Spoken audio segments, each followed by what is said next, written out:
This ex-Navy SEAL reveals how he joined the French Foreign Legion. Got into France, burned in. I stayed at a hostel for a few days and like cleansed my system out. We're going for runs, pounding water because I knew they were going to drug test me on the way in. So just kind of getting clean and getting right, and went and fucking knocked on the door, handed him my passport. Told me to get up on the pull-up bar. I didn't see that passport again for 3 years, bro.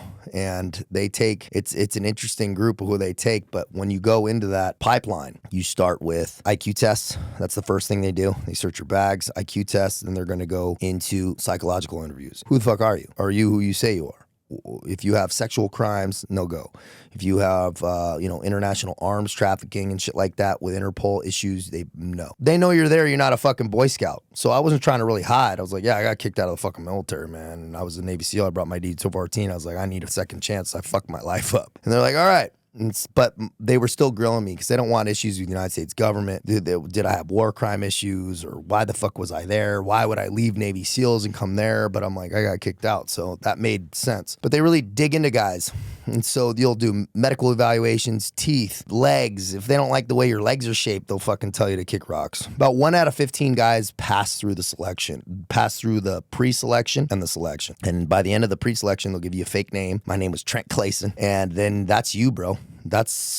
Nobody called me by my real name for the first 2.5 years. After those 2.5 years, you can route additional paperwork and get your passport back and do some stuff. But through the pre-selection and the selection process, you'll be sent down to the headquarter regiment down in Aubin, France, South France, and they'll do all those batteries again. They'll do enhanced psychological evaluation. What the fuck are you doing here? What do you want to do here? Are you right in the head? And then the Gestapo interviews, they call them. They're like an interrogation.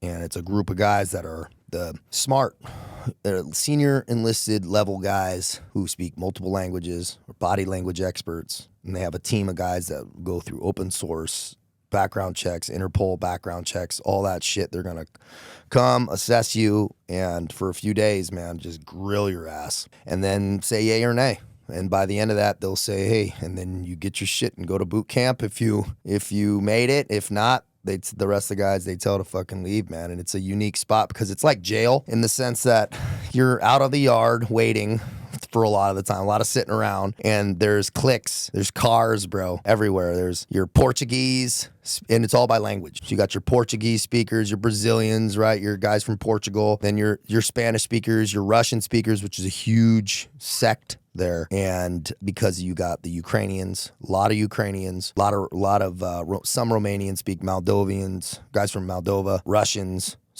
you'll have guys from Belarus, all that shit.